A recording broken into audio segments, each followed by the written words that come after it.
Resident Evil Outbreak File 2 is a sequel and standalone expansion to Resident Evil Outbreak, releasing in Japan on the 9th of September 2004, which is only 10 months after the first entry.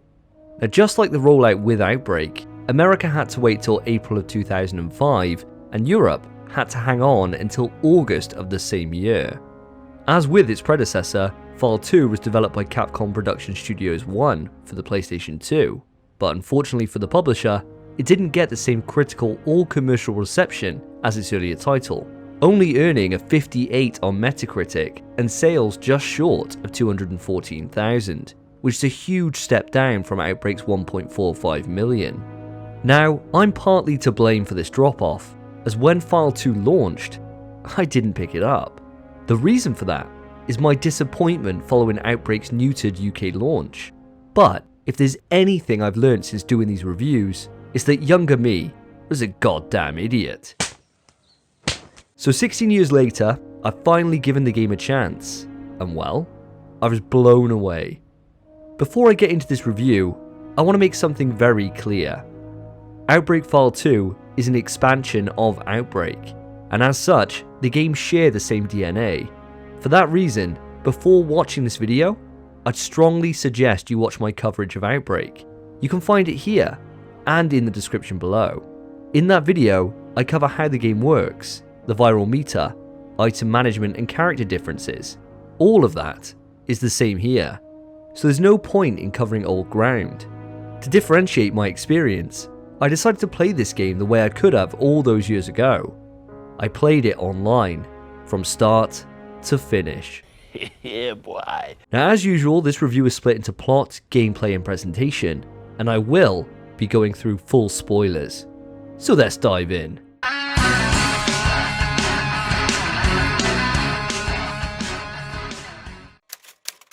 File 2 features the same cast of characters we've grown to love, thrust into 5 new scenarios. And it's in the selection of these that Outbreak File 2 shines. Wild Things find Cindy leading the group of survivors into Raccoon City Zoo to rendezvous with a rescue helicopter before things go wildly out of control. Underbelly takes place in the subway. We need to get the train back online and make a quick escape. Flashback sees us venture into the Arkley Mountains before arriving at a dilapidated hospital.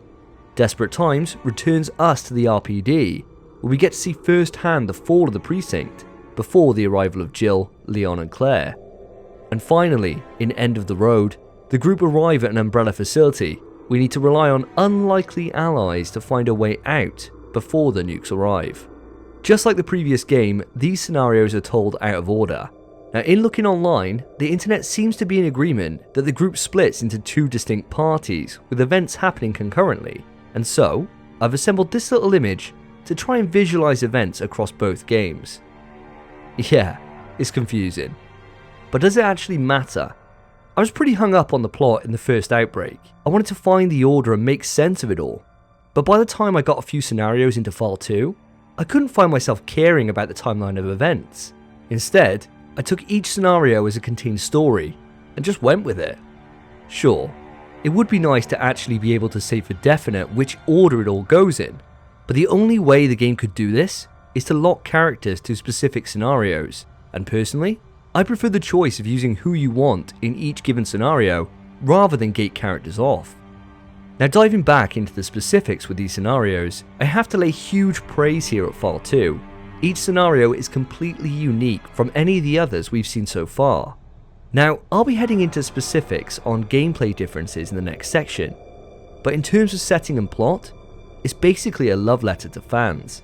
We've wanted to see the Arkley Mountains ever since trying to leave the mansion doors in Resident Evil 1. Nope. So actually being able to run around and explore this environment put a massive smile on my face. And speaking of smiles, have you ever wanted to see how a tyrant fares against a horde of hunters? You're goddamn right. Tiger!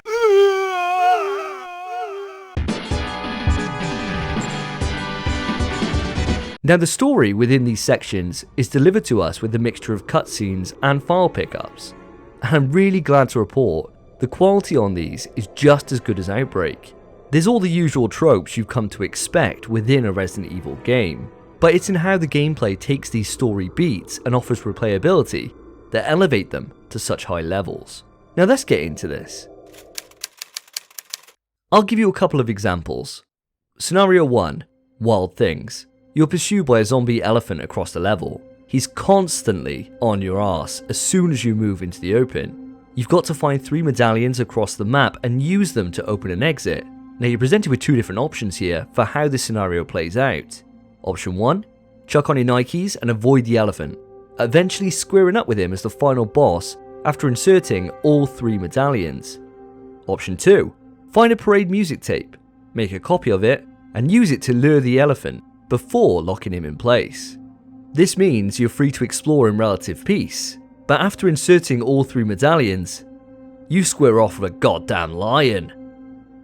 In the final scenario, End of the Road, the game splits into 2 distinct routes.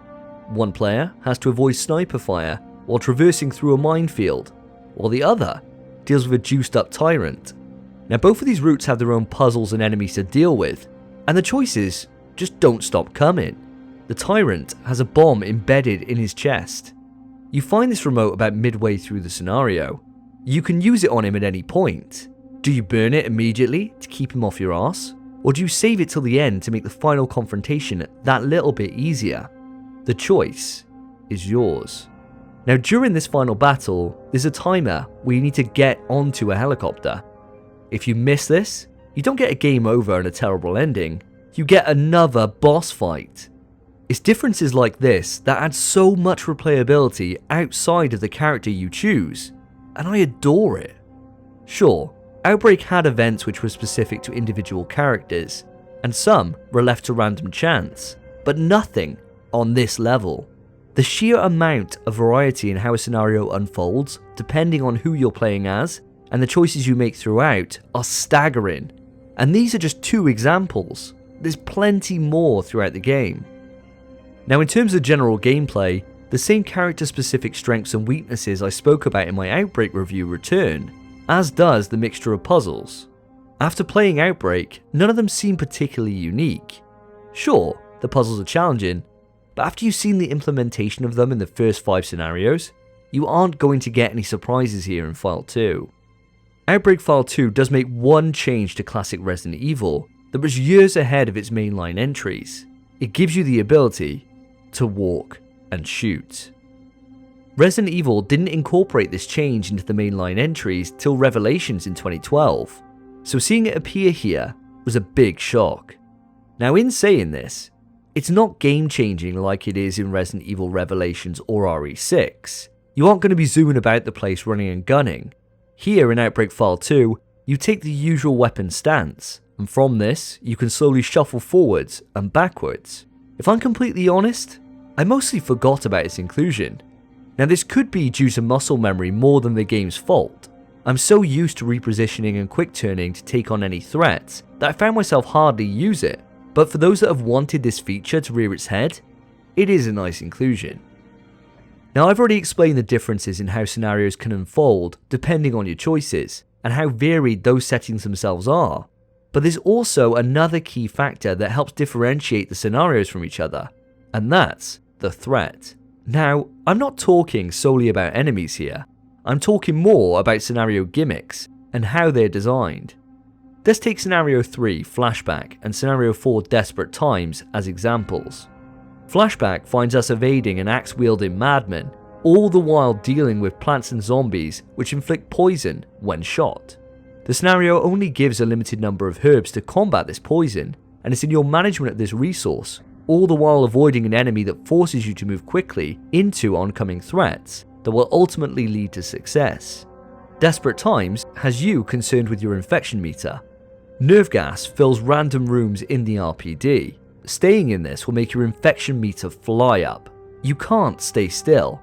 Your only options are to either leave the room and return later, or use a gas neutralizing canister to clear it. Now in this scenario, you're not just managing your infection rate, but also your item space, as right at the end of the scenario, you'll need to hold your ground versus 40 or so zombies. It creates this fantastic dichotomy between exploring to prepare for the onslaught, and also limiting your space to ensure you can move around unimpeded. All of these elements of choice, item management, and tactics to overcome the individual scenarios all help to make each of the 5 levels feel distinct. And I have to tip my hat to the team here. All of the scenarios are truly a joy to play through. Now, I think it's about time I explain how I went about playing this game. As I stated at the start of the video, I played the game online. The official servers for Outbreak File 2 were closed on the 31st of March 2007, but fans brought them back from the dead and made it available for us all to enjoy.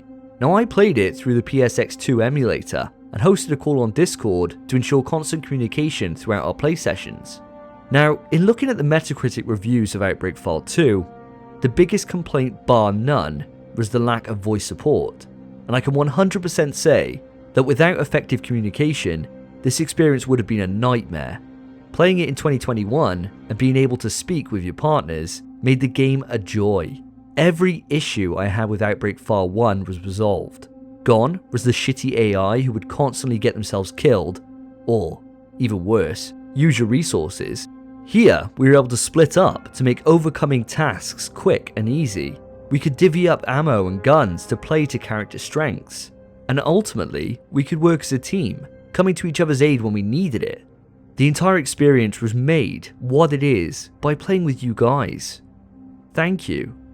Thank you for joining me and proving to me what I thought would be true in File 1. The game is meant to be played with others, and if you can get a group of friends up for it, there's so much joy to be had here. It's just insane to me that Capcom hasn't gone back and released this series onto modern consoles. It's a far superior multiplayer experience than Resistance or RE-verse could ever hope to be. Just do it, Capcom. Outbreak File 2 doesn't do anything new in the presentation front. Even though the team had essentially an extra year of development on the game, none of it went into the graphics. File 2 is identical to its predecessor. You can tell this is an add-on rather than a brand new entry. These days, this would just be DLC rather than another retail release, but this was in the good old days of gaming, before battle passes and roadmaps. This is the team knowing they had extra scenarios that couldn't quite hit the release date, and with a little bit of extra time, they could add the same amount of content and put it out as another game. Now, I have no problem with that. Hell, for my money, these 5 scenarios have higher highs than the original Outbreak, and that's mostly down to the enemies that we have on offer. In my review of Outbreak, I stated this: it's just a shame the team didn't try and leave their own stamp on the series by creating something truly unique. Here, in File 2, this is completely the opposite. Sure, we have all the usuals, but now we have an entire zoo full of new creatures. Elephants, lions, hyenas, and fucking Zazu? Die, devil bird! And to top it all off, the boss fights that end each of these scenarios are engaging, challenging, and show a level of creativity not seen in its predecessor. Now, there's not much to say here regarding the music and performances that I didn't cover in the Outbreak video. It's the same level of quality, with themes for each area, and voice acting which goes against Resident Evil norms to deliver great performances from all the cast. With one exception.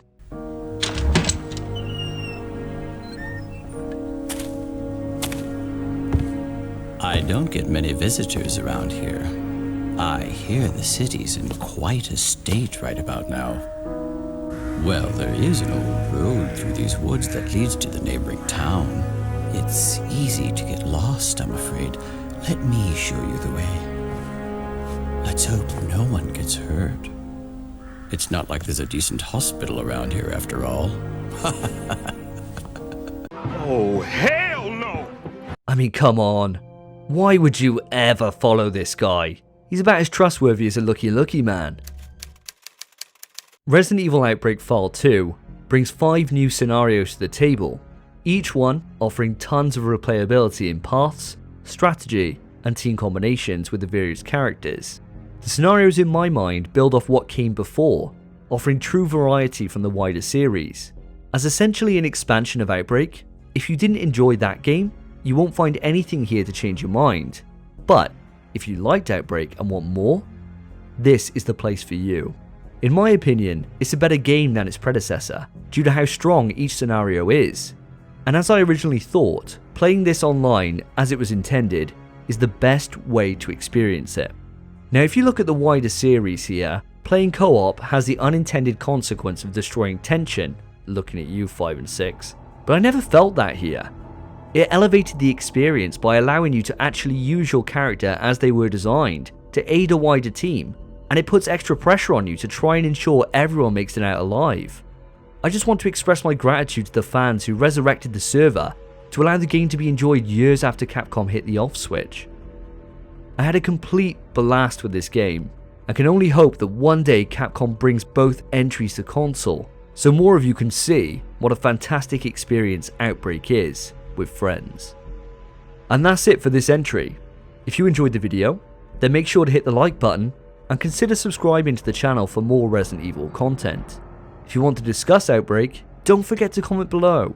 I try to respond to everyone on my channel, so I look forward to hearing what you think about the game. Up next on the channel is Resident Evil Umbrella Chronicles before I dive into the Darkside Chronicles, so I look forward to seeing you back here soon. Take care of yourselves, take care of each other. See ya.